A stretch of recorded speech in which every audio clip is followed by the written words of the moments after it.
Okay, welcome to Montgomery College here in the state of Maryland, USA. This is Montgomery College TV. We are in the Sociology of Personality class. We're here today to discuss our textbook. My name is Michael DeAndrea, Professor of Sociology, and we're going to discuss our class textbook today, Social Mindscapes.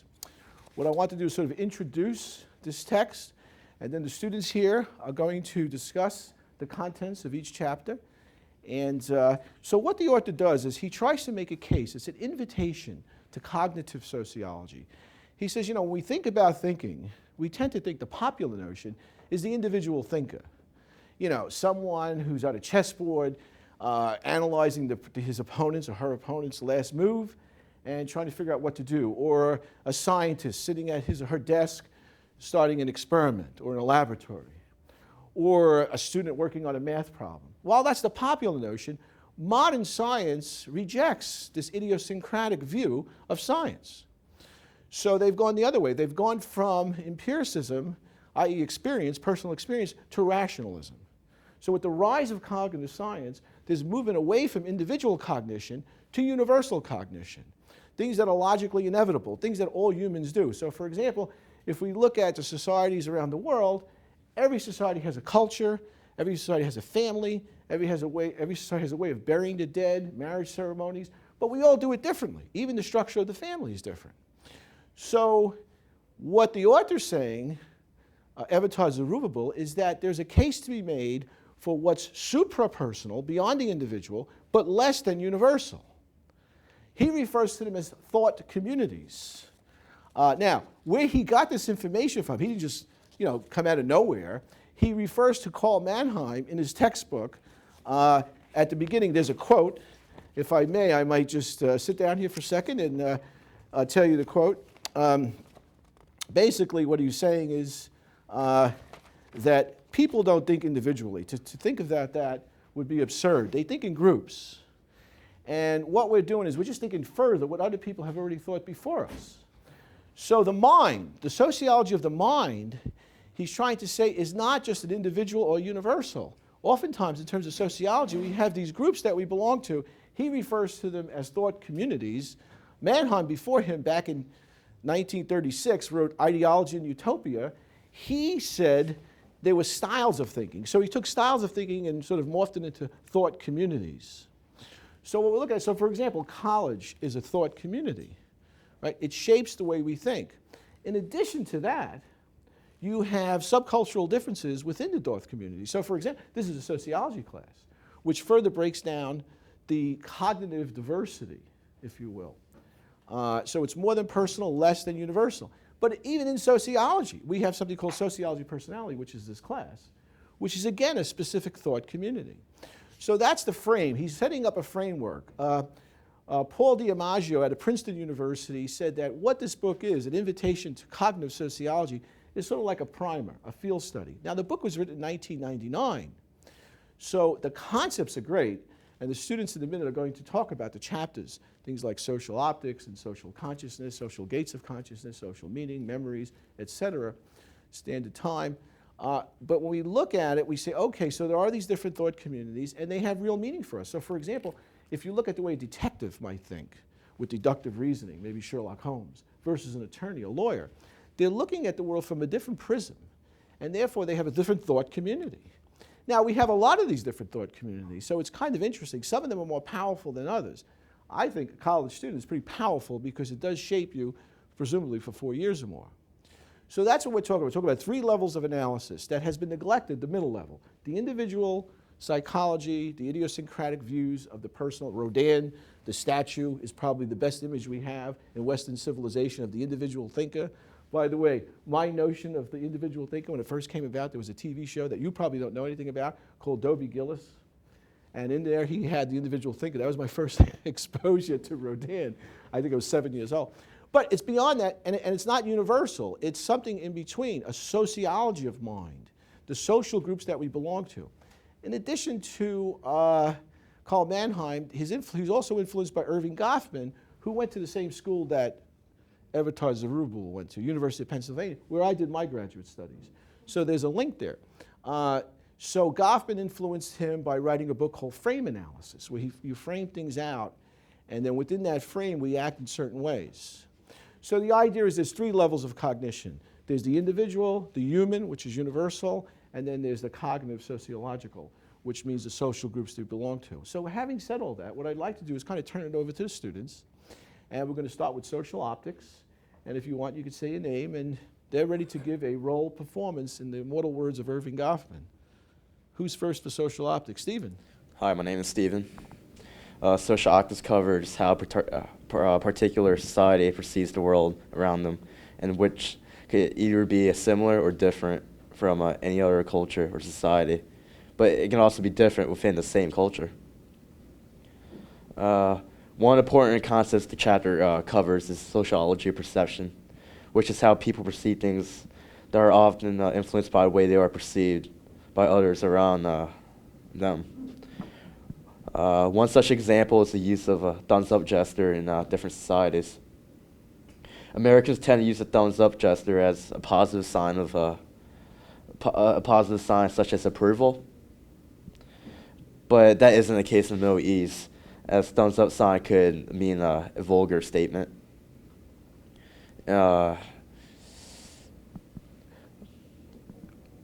One such area the book covers is the perception of color. For example, in Western society, blue is associated with boys, while pink's for girls.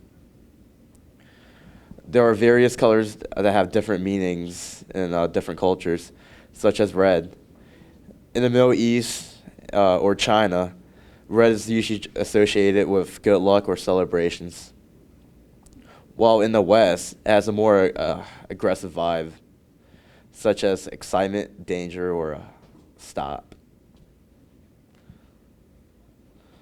While white in Eastern cultures, such as Japan, usually symbolizes death, while in the West, it symbolizes purity. There are other colors that are perceived similarly across different cultures, such as black usually meaning like death or evil, while colors such as blue and green are perceived as being positive.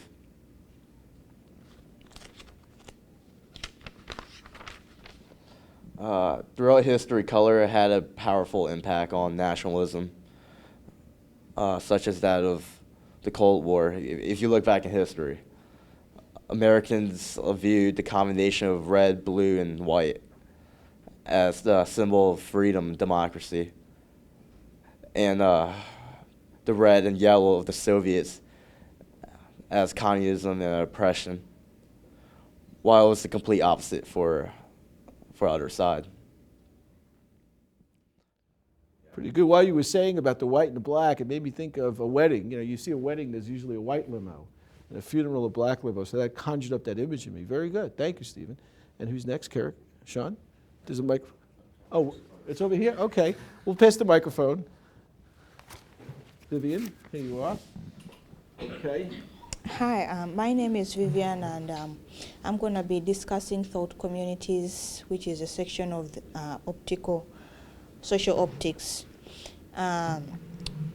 This is basically the way things enter our minds, and normally it is through optical socialization. And optical socialization is basically based on the thought communities from which we come from. We normally tend to think the way we do, act the way we do, because of the various thought communities from which we come from. Here I'm going to give two examples of two different thought communities, one being Potomac, a place in which the rich and highly educated live, and Anacostia in Washington, D.C., which is basically a place for the uneducated or people with very low education. Basically, they are non-professionals. Most of them are unemployed. So when you compare the two thought communities, people from these two different places are going to be thinking in a totally different manner. They are going to be seeing things in a totally different way. People in Potomac, well, most of them being highly educated are doctors, lawyers, engineers, and they tend to think in a totally different way. If you compare these two people and you bring them together, the way they think, the way they perceive things is totally going to be different. So the people in Potomac being doctors, a doctor is going to see things in a different way. A lawyer is going to see things in a different way. As much as they are educated, they also have some slight differences amongst themselves. Well, if you compare those two groups to somebody with low education, unemployed, the kind of way they perceive things is 100% different. Well, that's all I have from thought communities. Thank you very much. It's interesting. I just want to comment real quick. What you're looking at really is social class. Who's next? Social class has consequences for our physical health, our mental health. Someone in Anacostia, if they need a doctor, they may have to go to a clinic. Someone in Potomac picks up the phone and there's a doctor waiting for them. So it's mental health, physical health, longevity. People in Anacostia die younger on average than people in Potomac because of lack of medical care, et cetera. So that's a good thought community. Two different contrasts that have serious consequences. Sean. Hello. I'm talking the social gate of conscious. The social gate of conscious mean that society not only affects how we see the world, it also talk about how the things enter our minds. I'm focusing on the terms that's called norms of focusing, and it's a optical socializations, and the society will controls which even cross our minds, and that means people will change or shape their mind after they listen or read something that they think is right, or like a public speaker, such as the children will listen to their parents, and if a professor says some notes in the class, and then the student will think that those notes or points will appear on the exam, and the newspaper things is a great example on this norms of focusing, because the news everyone read newspaper every day, and they will change their mind if they read different kinds of newspaper. For example, if a newspaper that is supporting Obama or something, the newspaper will post something good from Obama. So everyone will think Obama is good. So you're saying that the newspapers and the media outlets, not just newspapers, television, et cetera, they sort of shape the agenda. Yeah. Shape the cultural or horizontal. Cultural, and they're usually owned by rich people, right? I mean, it's not the poor that's running these institutions. So they're looking at it from a certain thought community themselves, and it's like the shaping, the packaging of consciousness. We still think for ourselves, but they set the agenda. So if something happened this week, that'll be a hot issue. Yeah. 2 weeks from now, it may be gone, right? It's like, well, what happened? It didn't go away, but as far as the media is concerned, it went away. Okay, very good. Karika. All right. The world around us affects how we view things. We normally look at things from a figure and ground perspective, which you can think of it as a picture, as the figure would be the picture itself, and the frame would be the ground, which is basically framing it. And we basically attend and focus on certain aspects of everything. Attending is basically seeing how society views things in our mind. Focusing is paying attention to what we mentally don't attend to. So, for example, let's say someone's playing chess. What someone would focus on is what they're doing, their moves. You normally think what would be irrelevant would be their race, their weight, their gender, sexual preference, and political views to the actual chess game. Another thing, a part of the chess game would be the chess pieces aren't relevant. They're irrelevant because they're not the main thing that you're focusing on. You're focusing more on the important things, which would be the moves in this case. And normally, another thing is moral focusing, which has to deal with how we perceive things which are relevant or irrelevant. Another thing that he talked about is if a parent tells a child certain things, the kid will depending like, oh, don't do drugs, then they know that's something that they should not do. So they focus on that, but they don't focus on some other things that they would tell them to do. Some exceptions to like moral focusing would be kind of like job interview or psychotherapy sessions where they focus on the overall picture. They don't focus on, they focus on, like job interviews, they'll notice more of the physical aspects, not the mental aspects. They do, but it's more of the way you look, the way you present yourself. If you're wearing a tie, if your shirt's all buttoned up, you're not looking sloppy or messy. In other cultures, for moral focusing is, in this culture especially, we pay more attention. We don't really care about germs. But in other cultures, that would be before they sit down. They try to like dust it away to make sure. Oh, I don't want to hurt the microorganisms, or when they're on the stool. In cafeterias and subways, we also don't focus on certain conversations. We will be talking with somebody else, but somebody else in the background could be talking about what they had for lunch. We disattend to that. We don't really care about what they're talking about. And mass media does shape how we view politicians. Like you said, the media, they tell us, oh, well, this person's gotten into a scandal, so we focus on that. We don't focus on anything else that they're telling us to, because that's what they're trying to get us to focus on. Let's see, what else do I have? Another thing is there's certain things that we find as not irrelevant. Like, if you see somebody romantically, you're not going to think of other objects as romantic, like dogs or infant or flowers. It's sexually attractive because we put them in certain groups, social categories in society. So let's say my sister, I wouldn't count her as something sexually attractive because I put her in a social category as, this is my sister. It's familial ties. You don't think about thinking of such thoughts with your relatives. It shapes the behavior. Yeah. But also with professions, certain professions you focus on certain things. Like an astronaut wouldn't use a microscope to study the moon because you focus more on the bigger picture. And a doctor would use a microscope instead of a telescope to focus on the bigger things of a person. So they learn behaviors, like Yeah. when the mother takes the child to the circus or out for shopping. Yeah. The child's learning things other than just shopping, what to attend to, what not to attend to. Like, oh, don't pay attention to the candy. You're not supposed to get the candy. Right. Get these carrots or broccoli. Or like the example I think he uses in the book is where the kid goes to the circus, and he's looking at the people grooming the elephants. And the parents are saying, no, you got to look at the trapeze artist. That's what it's all about. So what does that tell us? It tells us it's not inevitable. It's not logically inevitable to look at a certain thing a certain way. Yeah. It's learned behavior. It's learned within behavior. the It's culture. how we are taught Exactly. in the culture and in society. Very good. Thank you very much. Who's next? We going to the next topic? Social divisions in the world? Let's pass him the microphone. Okay, this is Felipe. Hello, Felipe. Hey, I'm Felipe. I'm the only one in my group, but I decided to do social divisions of the world, and what that means is how we socially divide different classes of people. One culture, somebody might be in this group, and in another culture, somebody might be in a different group entirely.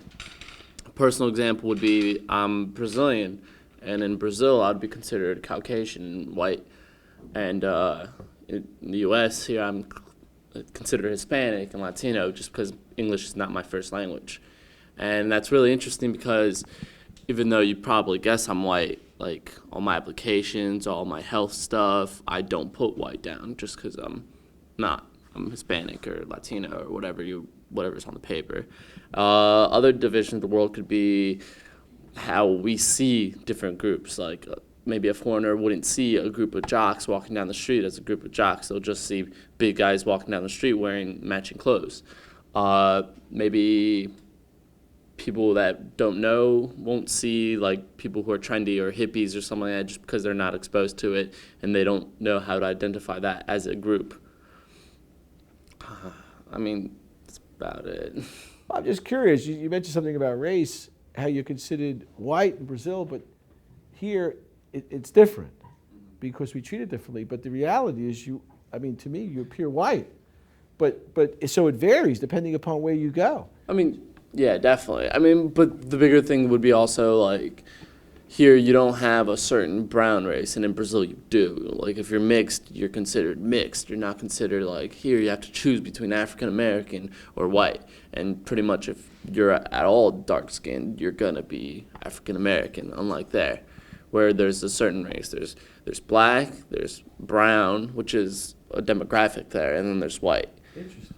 Yeah. So we're all humans, really. But Pretty much. I mean, we're all part of the human being race, right? Yeah. Now, I know, for example, I just happen to notice because you've talked about it in class, I'm just going to throw a little curveball your way.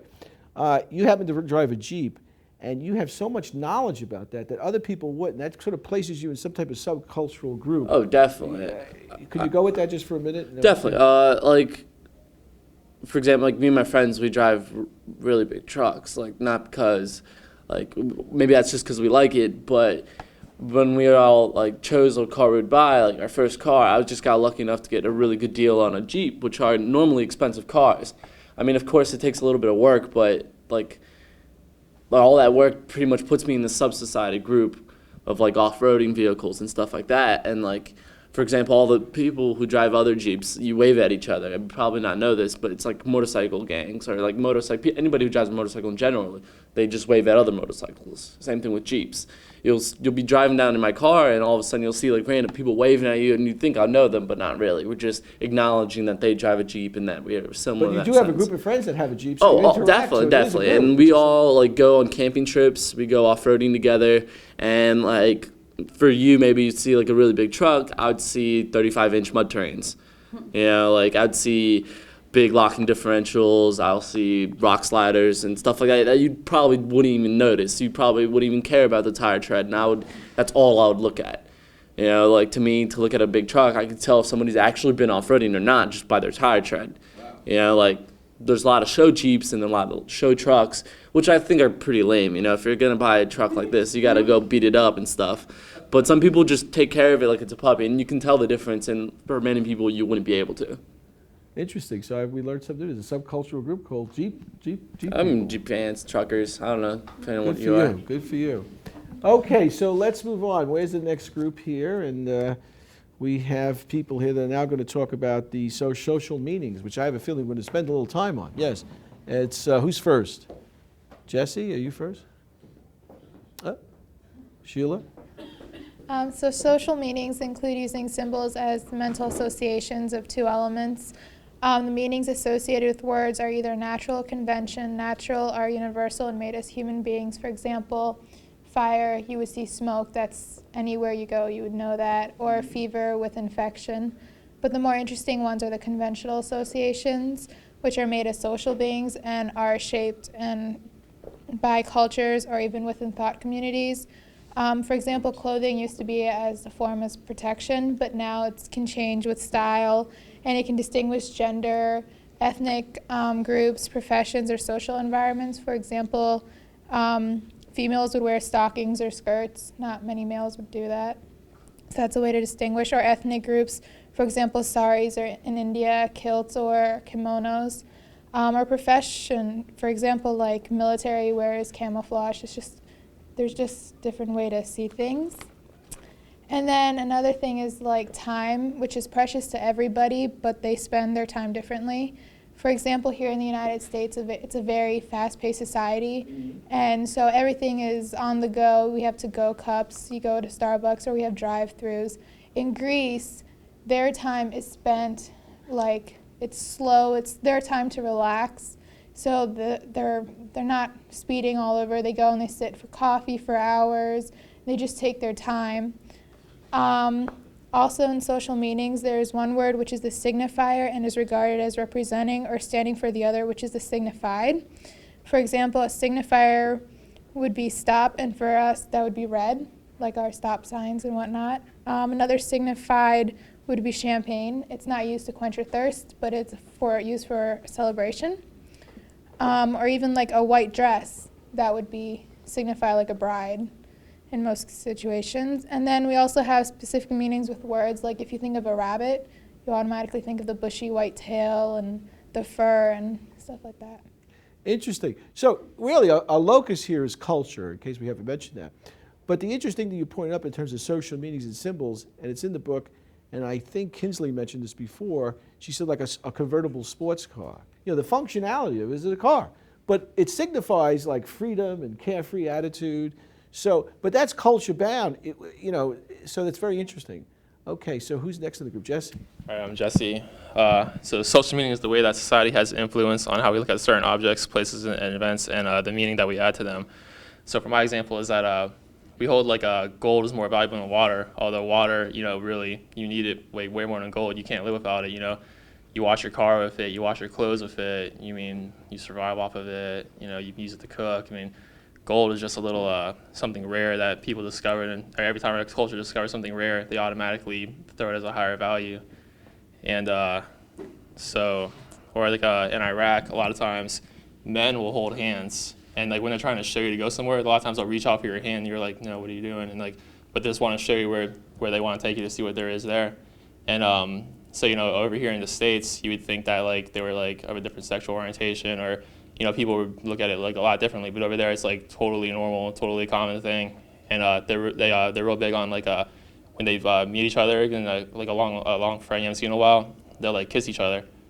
And so that's another huge difference. But over there, it's just completely normal, and it's just very different to be exposed to it. Yeah, basic sociological principle. It's not the act that's the issue. It's the reaction to the act. So kissing someone, another male in the Middle East, is not considered sexual. Here it would be. Yeah. But the act hasn't changed. It's the reaction. So that's the meaning behind it. Yeah. Fascinating. It's way different. But or that a lot of times we have certain days of the week. Usually everyone says Friday. They're like, yes, Friday's here, and that their meaning Friday to the meaning to them is that like it's time to go have fun, time to relax, time to let go. Sunday, everyone's like, okay, time to go to church. So each day of the week usually has a meaning too. Monday is like the day no one likes. Everyone's like, oh man, it's Monday. It's time to weekend's over. Went by too fast, and so it's time to get the daily grind back on, and nobody really likes that. So it's just examples of the meanings that we attach to certain things. And meanings can be attached to like a day, like an event, like places, people, like anything. So it's a very, very broad range of stuff. And yeah, it's definitely culture bound. For example, you made me think of something. I happen to like rock and roll, in case you didn't know. But the Rolling Stones, for example, did a song called Ruby Tuesday, where they go through the days of the week and they show you, come in Tuesday, I feel better. So yeah, there is something about the days of the week and meaning that we attach to it, but that's very conventional based on our traditions in this particular culture. Okay, good. So do we have anybody else from social media? Oh, I'm sorry, you're done. Maybe you have something. You talked about Alaska once. And that really intrigued us because you're in the military. So if you could just go with that for a second. In the wintertime, pretty much, it means a lot of things like the Iditarod. Everyone like real big about that. They close off whole streets, and like people there place a lot of meaning on that because it's a huge part of Alaska's heritage. And it's like in Alaska, like those guys are like the real men. Like so, that like sled dog race associates like manship or manhood or whatever you want to call it. And there's lots of people like look at it as like the times where like a lot of people actually vacation during the winter because they're more into winter sports. So wintertime for them it symbolizes their vacation, which a lot of people everywhere else in America, summertime is theirs. And also it's really dark. So some people associate with the wintertime as like it's gonna be rough, like get depressed. And like then the summertime is a lot of people stay up drinking constantly because the sun just doesn't go down. And so I mean that's their drinking season. I guess that's what the summer symbolizes to them as a drinking season. And very interesting. Daylight, sunlight could make that much of a difference. It makes a huge difference. And how long were you there, if you don't mind me? I was there for 3 years. So you saw enough to yeah, I saw way too much. Okay. All right, we'll save that for another time. All right, so we're going to move on to social memories. We're going pretty quick here. Who's here from social memories? All right, let me bring them the microphone for a second. Who's first? Oh, you. Okay, Sean. Hi, I'm Sean, and I'm doing social memories. Social memories is basically how our social environment impacts our memories on the individual, thought community, and universal level. An example of this would be like one of my thought communities would be a Washington Capitals fan. So last week we beat out the Rangers to move on deeper into playoffs, and as a Capitals fan, I see that as as like hope and pride for our future, whereas a Rangers fan would see it as despair and pain and disappointment. And what's interesting about our memory is how big of an impact our social environment has. Another example of how serious our environment it affects our memory would be like a lot of courtrooms. They discourage the use of eyewitness testimony as a primary defense because the fact that under those circumstances and the pressure of that environment and that situation, the witness can actually, their memory can actually alter to fit what they feel like is needed to make the case. Yeah, so I'll hand it over to Amanda. It's interesting. So they socially construct reality with doing that. Yeah. That's another thing that Zerubbabel borrows from. The social construction of reality, how we create our reality socially, based on Peter Berger's book and Tom Luckman. So that's where he gets some of the stuff from. Yeah, he's the disciple of that. That's good. Interesting. Okay, so it's Amanda, right? Did I get your name right? Yeah, it's Finally. Amanda. Zerubbabel also talks about our memories in terms of being universal, but also largely affected through the thought communities that he talks about earlier, which is considered an entity that is more than an individual, but smaller than the entire human population. Mm-hmm. So, for example, a world history would be considered a universal past, and generally speaking, everyone learns about the Ice Age or the Renaissance or those parts of world history in the same way. So when you mention that, everyone thinks generally in the same way about that period. But more specifically, I guess on a smaller scale for thought communities, people who watch Saturday Night Live would remember skits from John Belushi or Chevy Chase or something like that, more so than someone who didn't watch the show and who only heard about it. I'm curious, Saturday Night Live is when I grew up in college. How do you know about Saturday Night Live? The old videos, or, how do you know? It's still on, but John Belushi has been going a long time. I'm just curious, what's your memory, what's your association with that? Because clearly you weren't born then. Yeah, I started watching it more recently, but since I liked the shows now, I decided to go back and look at the shows before. So it's interesting, because of the technology, we're able to communicate with the past, so to speak, or sort of relive memories that happened before we were born, but just as intimately as probably I did, because you saw it for the first time. Which is also another thing that he mentions, which is sociobiographical memory, which is a feeling towards something that we experience as a result of the groups we belong to. So you might not necessarily remember it yourself, but because you belong to a group who remembers it, you learn about it, and you come to remember it in a certain way. Very interesting. Does anybody have any questions? If you want student to student, it's okay. If you have a question or you want to add something, you don't have to be in your group. So just so you know. Social memories, yeah, okay. So we can go back. So for example, if I said in this classroom right now, because we have written language and we have books, if I say 1860 in the United States, we're instantly transported back there, even though we didn't live there, because we know the history of it. So we have a different mind than they do. But we can look back and we could possibly peek into the future same way, only not with memories. It was sort of a guess. Very good. Anybody else here from social memories? Okay, so we're moving right along. Let's go on to, I'm sorry, that was standard time? Are we really into, okay, we're into standard time. Here we go. Okay. Hi, I'm Alex. So my group and I did standard time. Standard time helps us understand not only the content of our memories, but how we mentally place them. So place them from the past or whatever. And the way we place them is affected by our social environment and what happens around us at the time. This is evident from the way that we so often use unmistakably impersonal temporal reference frameworks for dating even absolutely personal events. For example, when you remember, if you're trying to think of the last time you got a haircut, so if it's been a long enough time, or sort of if you need to know if you need your next one, think back what you did on the day you got your haircut. What helps me remember would be like, oh, well, I got my haircut on the day of my test, and my test was on January 1st or 2nd, whatever. So if you put two things together, it helps you remember a certain event. So along with personal memories that we place in our minds, we also have intersubject memories that are meaningful to others around us as well.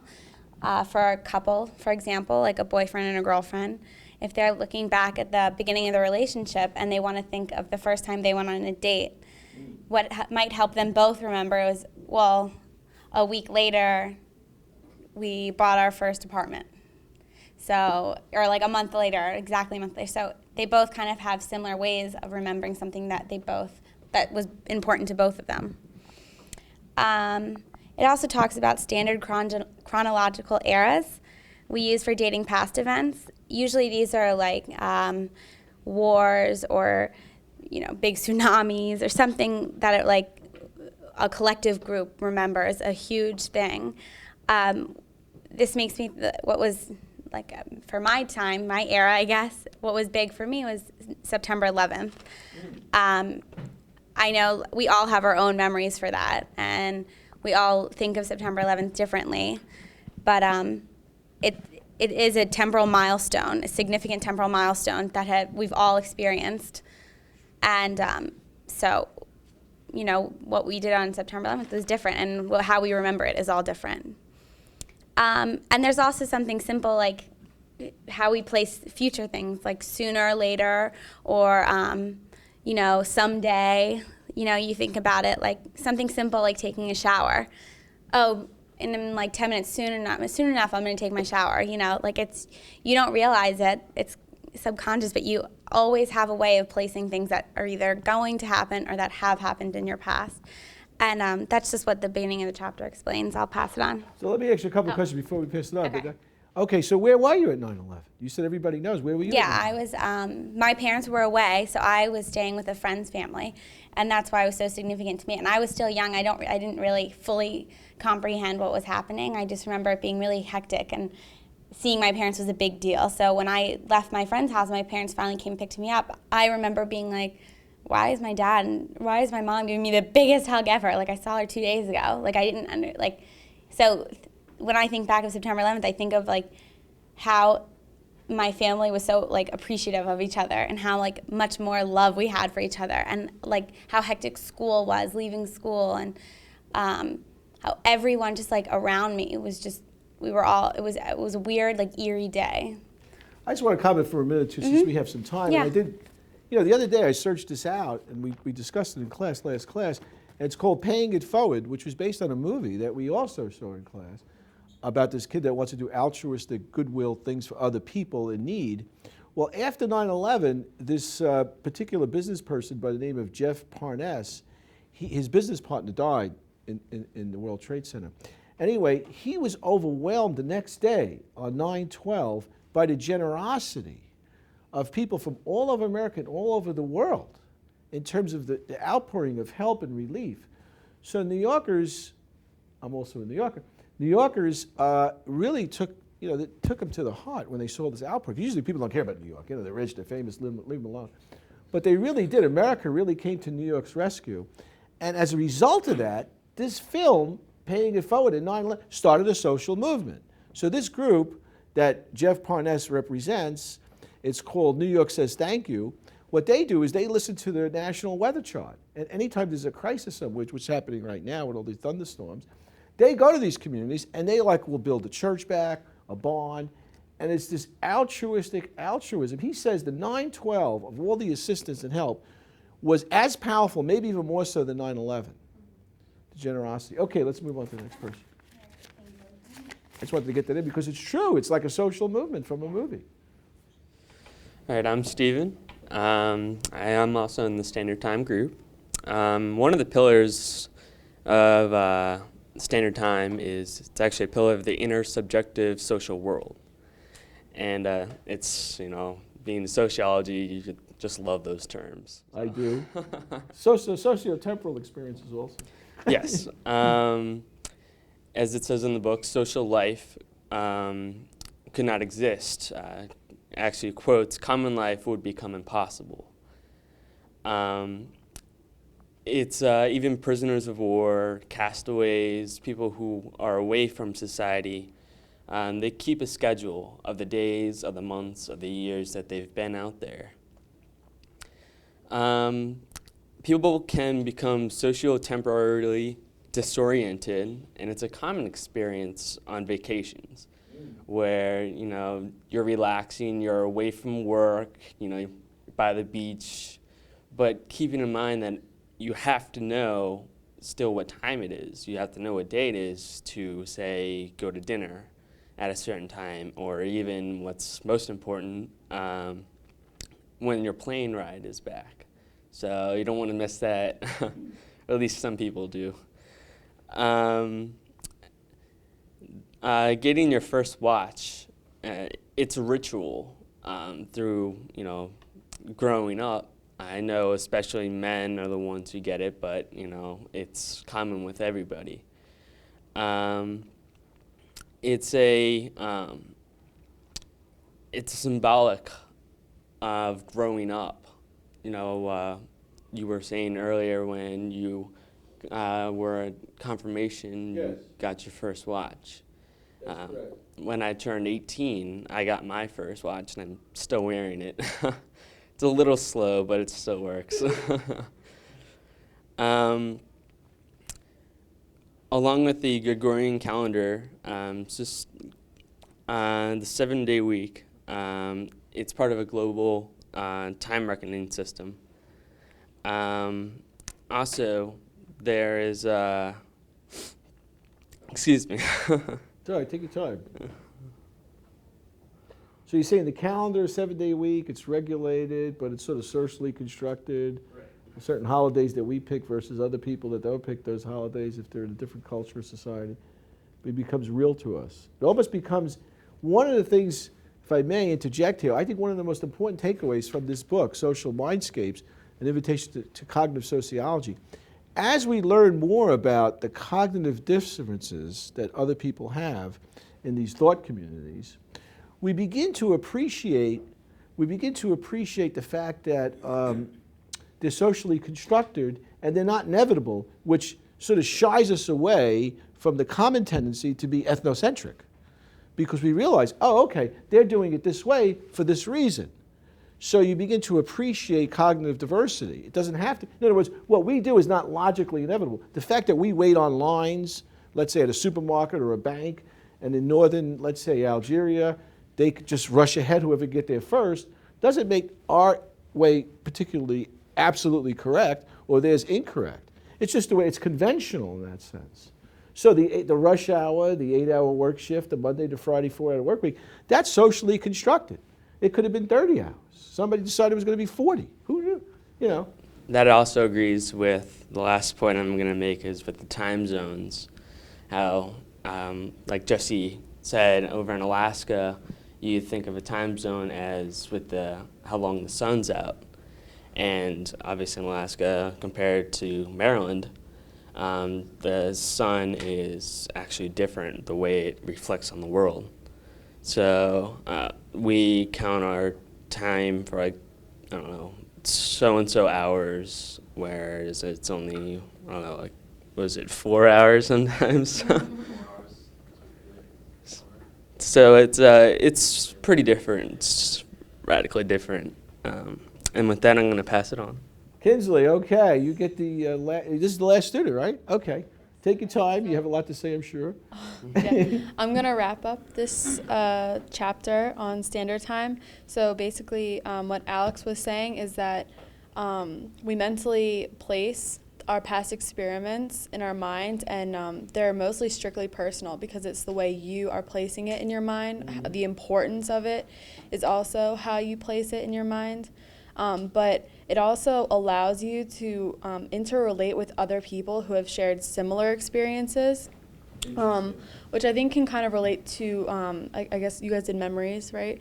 So you were saying about capitals. I mean, like, specific times can be important to capitals fans of, like, big wins, but, like, that wouldn't really apply to me because in my mind, an important thing to me would probably be something on E! News.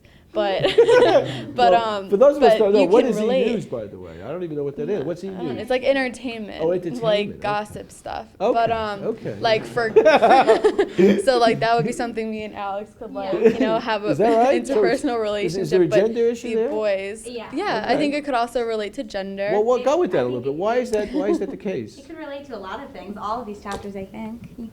But I'm just curious about the gender issue because it seems to be a gender issue. In other words, Um, why do you like E-News? Well, think of his example. He brought up sports, and we brought up celebrity news. And gossip I think news. that it just, it's because it has fashion and, all of that stuff that, we assume girls like and guys like. Hockey is all about hitting people and scoring.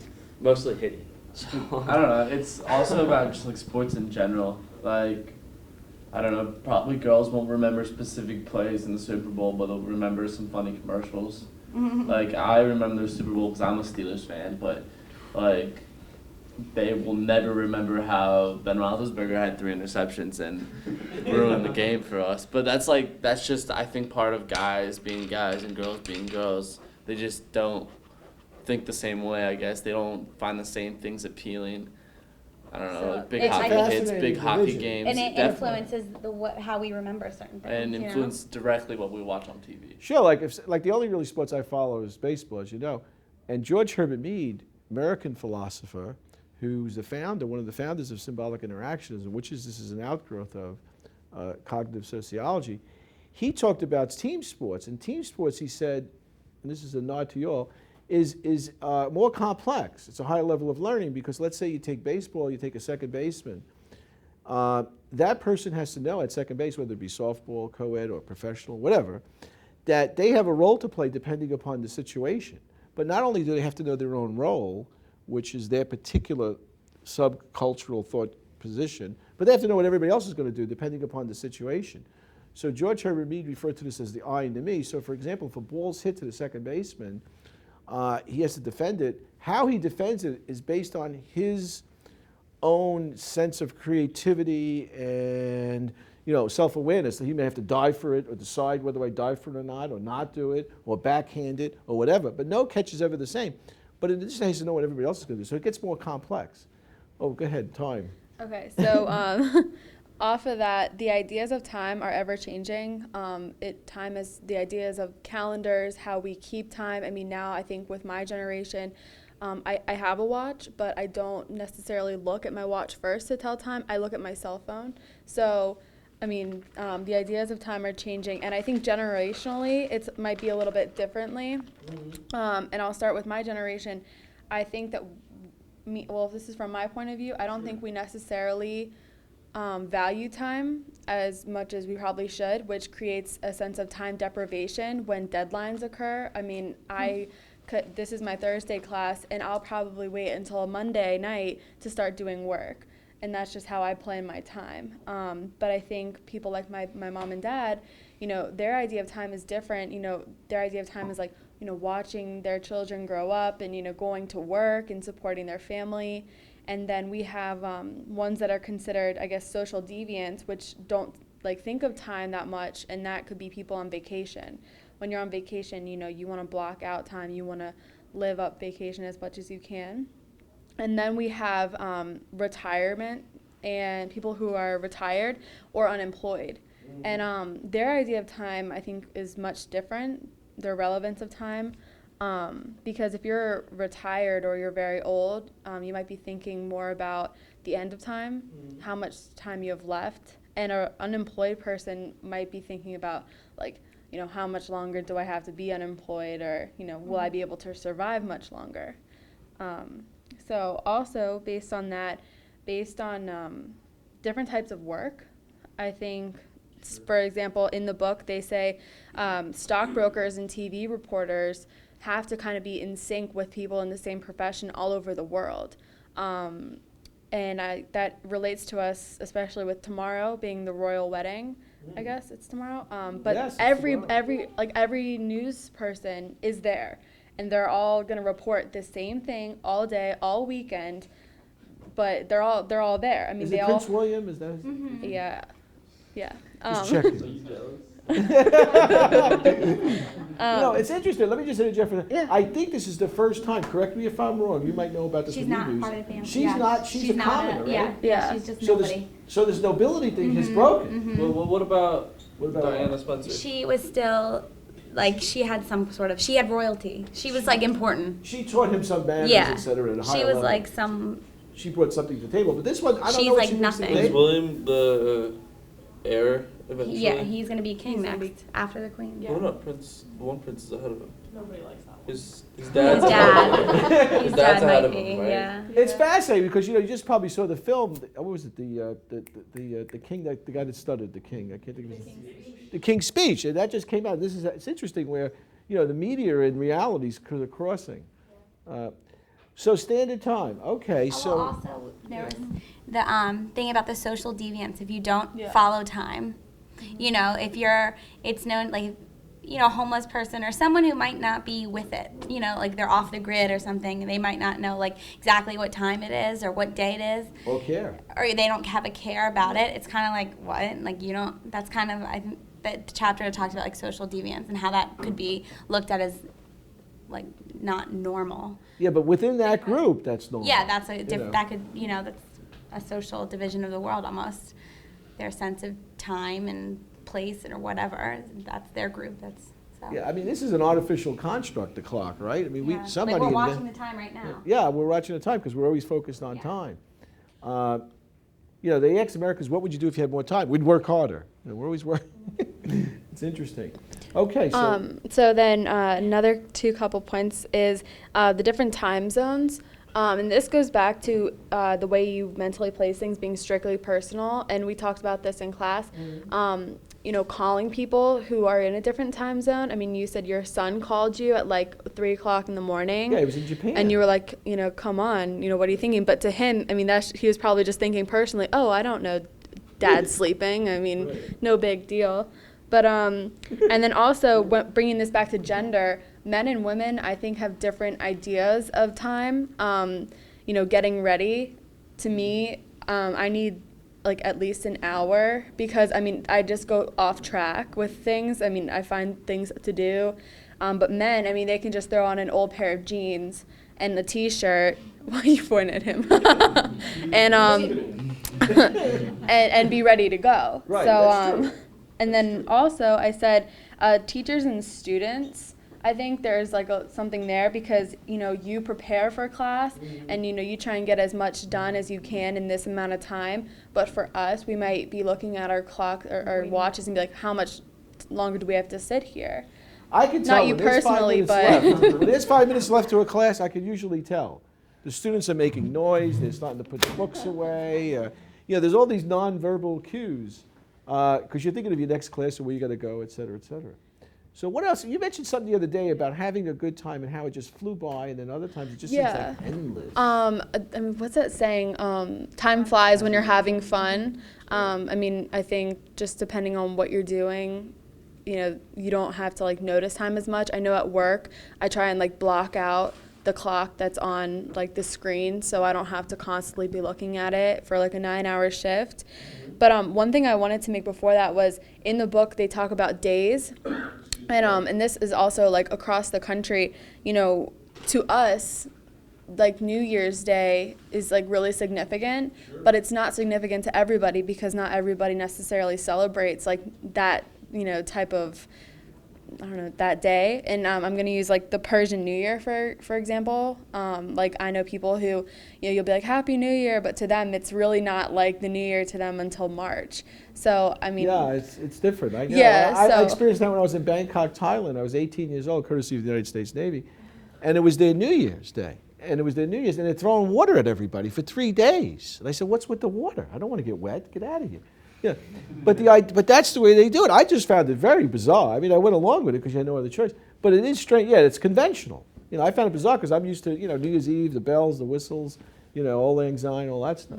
But I think generally the point that they're trying to make is that time is like really, really important. Really important. It is surrounding our life even when you don't really think about it. But you can never make an appointment at a doctor's office unless you like knew what time you were going to be there.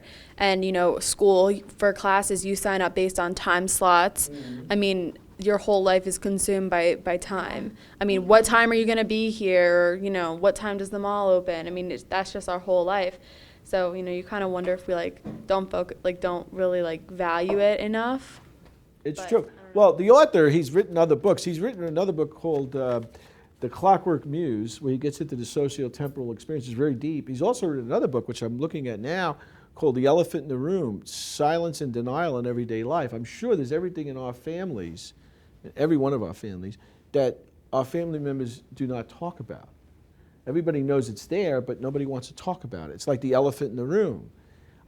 Maybe the closest thing we get to it here was when Felipe started talking about race. You talk about race, people sort of clam up usually, unless they got a complaint or something. You know. But usually we don't, we don't talk about it. I don't know what other things in anyone's families or friendships that you all just don't talk about for fear of it. If you want to add to that, but you want to add some more? I just want to do one last comment. What our group was saying before, how technology has invaded and captivated our lives.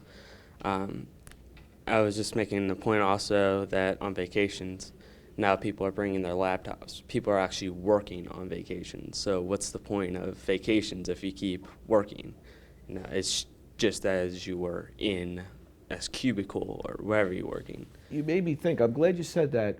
Some things we have strict divisions for. We talked about the social division, and other things we're fuzzy about. Let me give you an example. I was thinking about this morning on the way in here. I was thinking about sports because Sean and Felipe won't let me alone about the Capitals.